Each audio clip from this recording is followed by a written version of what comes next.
Hello friends, welcome to Sharada competitive academy.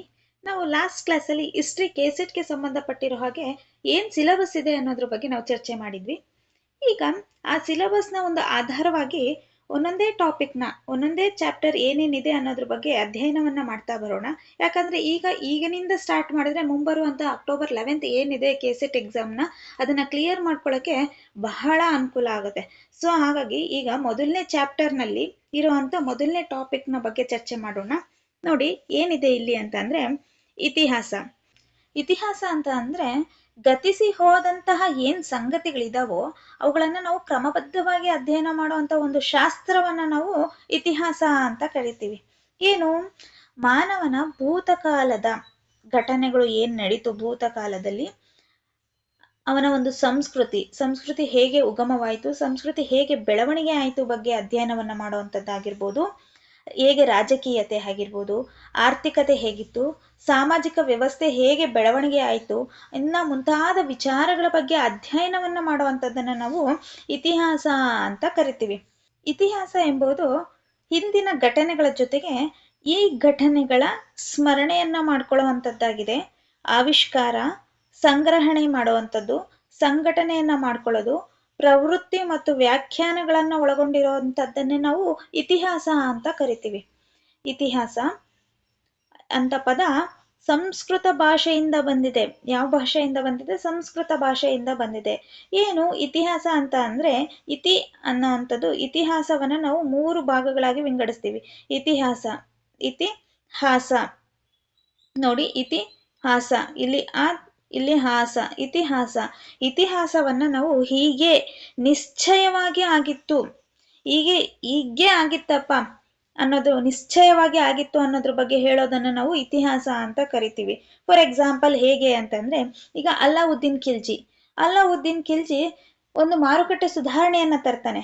ಅದು ಯಾವುದು ಅಂದರೆ ಶಹನಾಯಿ ಮಂಡಿ ಅನ್ನೋ ಒಂದು ಮಾರುಕಟ್ಟೆ ಸುಧಾರಣೆ ಈತನೇ ತಂದ ಅಂತ ಒಂದು ನಿಶ್ಚಯವಾಗಿ ಹೇಳುವಂಥದ್ದನ್ನು ನಾವು ಇತಿಹಾಸ ಅಂತ ಕರಿತೀವಿ. ಹೀಗೆ ಮೊಹಮ್ಮದ್ ಬಿನ್ ತುಘಲಕ್ ರಾಜಧಾನಿಯನ್ನ ವರ್ಗಾವಣೆಯನ್ನ ಮಾಡ್ತಾನೆ. ಈತನೇ ಹೀಗೆ ಮಾಡ್ದ, ಈತನನ್ನ ಐಲುದೊರೆ ಅಂತಾನೇ ಕರಿತೀವಿ. ಯಾಕೆ ಕರಿತೀವಿ?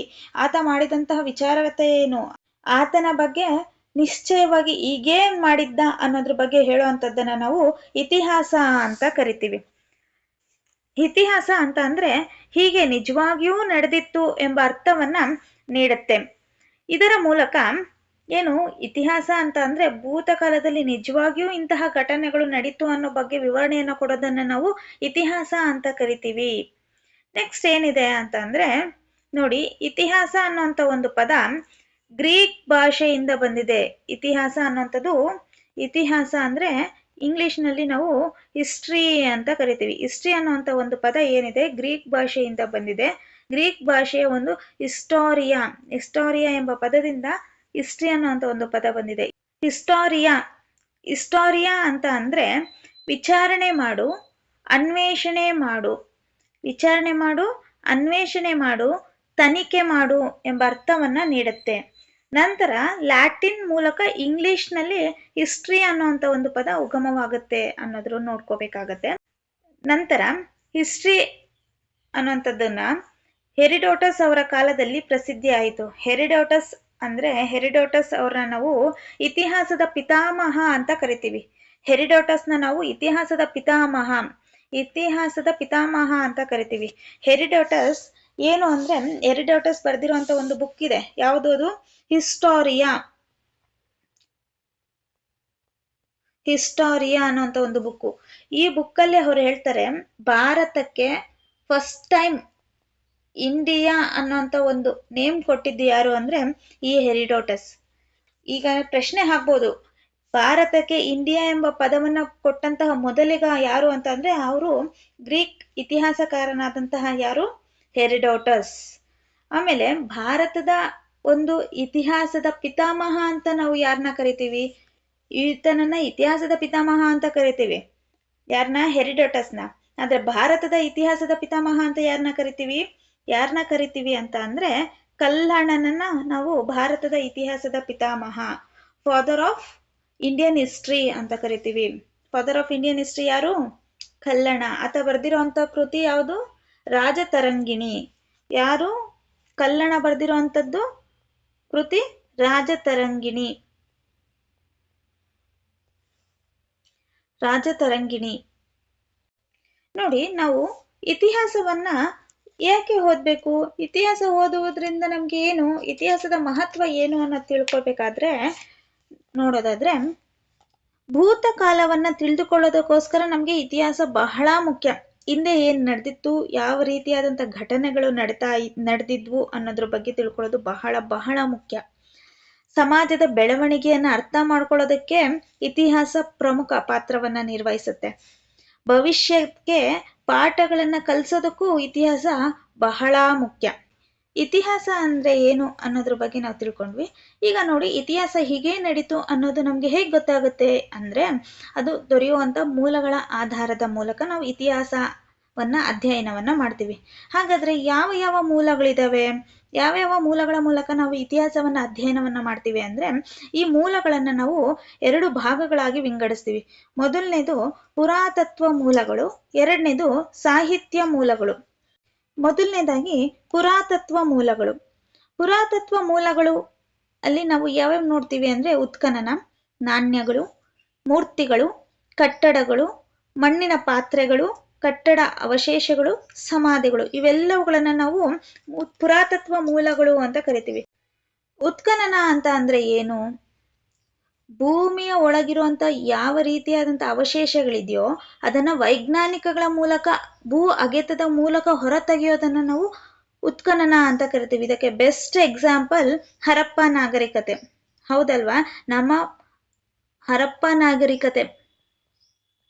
ನಾಗರಿಕತೆ ಪ್ರಪಂಚದ ನಾಗರಿಕತೆಗಳಲ್ಲಿ, ವೈಭವಯುತ ನಾಗರಿಕತೆಗಳಲ್ಲಿ ಒಂದಾದಂಥದ್ದು ನಮ್ಮ ಭೂಮಿಯಲ್ಲಿ ಜನ್ಮ ತಾಳಿದಂತಹ ನಾಗರಿಕತೆ. ಅದು ಯಾವುದು? ಹರಪ್ಪ ನಾಗರಿಕತೆ. ಹರಪ್ಪ ನಾಗರಿಕತೆ ನಾಣ್ಯಗಳು, ಮೂರ್ತಿಗಳು, ಕಟ್ಟಡಗಳು, ಮಣ್ಣಿನ ಪಾತ್ರೆಗಳು, ಕಟ್ಟಡದ ಅವಶೇಷಗಳು, ಸಮಾಧಿಗಳ ಮೂಲಕ ನಾವು ಏನು ಇತಿಹಾಸವನ್ನ ಅಧ್ಯಯನವನ್ನ ಮಾಡ್ಬೇಕಾಗತ್ತೆ, ಮಾಡ್ತೀವಿ ಕೂಡ. ಎರಡನೇದೇನಂತ ಅಂದ್ರೆ ಸಾಹಿತ್ಯದ ಮೂಲಗಳು. ಅದರಲ್ಲಿ 2 ಟೈಪ್ಸ್ ಬರುತ್ತೆ. ಯಾವುದು ಅಂತ ಅಂದ್ರೆ ಲಿಖಿತ ಸಾಹಿತ್ಯ ಮತ್ತು ಮೌಖಿಕ ಸಾಹಿತ್ಯ. ಲಿಖಿತ ಸಾಹಿತ್ಯ ಅಂತ ಅಂದ್ರೆ ಬರವಣಿಗೆಯ ಮೂಲಕ ಬರೆದಿರುವಂತ ಸಾಹಿತ್ಯವನ್ನ ನಾವು ಲಿಖಿತ ಸಾಹಿತ್ಯ ಅಂತ ಕರಿತೀವಿ. ಈ ಲಿಖಿತ ಸಾಹಿತ್ಯಗಳಲ್ಲಿ ಮತ್ತೆ 2 ಟೈಪ್ಸ್ ಬರುತ್ತೆ. ಯಾವ್ದಂತ ಅಂದ್ರೆ ದೇಶೀಯ ಸಾಹಿತ್ಯ ಮೊದಲನೇದು, ಎರಡನೇದು ವಿದೇಶೀಯ ಸಾಹಿತ್ಯ.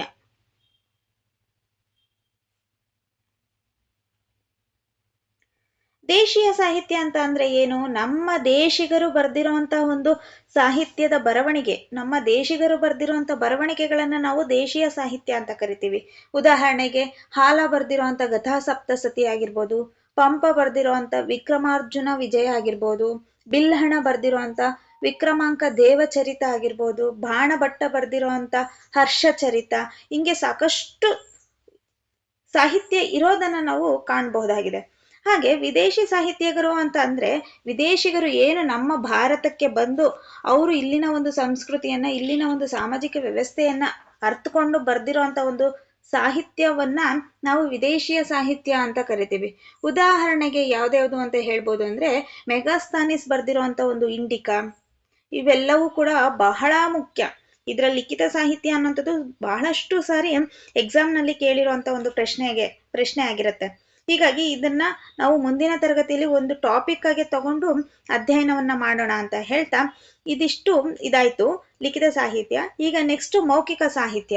ಏನು ಮೌಖಿಕ ಸಾಹಿತ್ಯ ಅಂತ ಅಂದ್ರೆ ಕಥೆಗಳಾಗಿರ್ಬೋದು, ಲಾವಣಿಗಳಾಗಿರ್ಬೋದು, ಜಾನಪದ ಗೀತೆಗಳಾಗಿರ್ಬೋದು, ಐತಿಹ್ಯಗಳಾಗಿರ್ಬೋದು, ಇವೆಲ್ಲವುಗಳನ್ನ ನಾವು ಮೌಖಿಕ ಸಾಹಿತ್ಯ ಅಂತ ಕರಿತೀವಿ. ಇದಿಷ್ಟು ಇತಿಹಾಸಕ್ಕೆ ಸಂಬಂಧಪಟ್ಟಿರೋ ಹಾಗೆ ಇರುವಂತಹ ಬೇಸಿಕ್ ಕ್ಲಾಸ್ ಇದು. ನೆಕ್ಸ್ಟ್ ಇನ್ ಡೀಟೇಲ್ ಆಗಿ ನಾವು ಕ್ಲಾಸ್ ಮಾಡ್ತಾ ಹೋಗೋಣ, ನಾವು ಚರ್ಚೆ ಮಾಡ್ತಾ ಹೋಗೋಣ.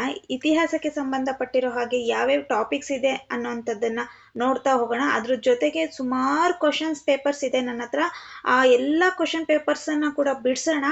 ಈ ಸರಿ ಏನ್ ನಮ್ಮ ಟಾರ್ಗೆಟ್ ಇದೆ, KCET ಎಕ್ಸಾಮ್ ಕ್ಲಿಯರ್ ಮಾಡ್ಕೋಬೇಕು ಅದನ್ನ ಈ ಸರಿ ನಾವು ಅದನ್ನ ಫುಲ್ಫಿಲ್ ಮಾಡ್ಕೊಳ್ಳೇಬೇಕಾಗತ್ತೆ. ಇವತ್ತು ಈವ್ನಿಂಗು ಪ್ರಕಾಶ್ ಸರ್ ನಿಮ್ಮ ಹತ್ರ ಪೇಪರ್ 1 ಏನು ಸಿಲಬಸ್ ಇದೆ ಅನ್ನೋದ್ರ ಬಗ್ಗೆ ಇನ್ ಡೀಟೇಲ್ ಆಗಿ ಮಾತಾಡ್ತಾರೆ ನಿಮ್ಮ ಹತ್ರ.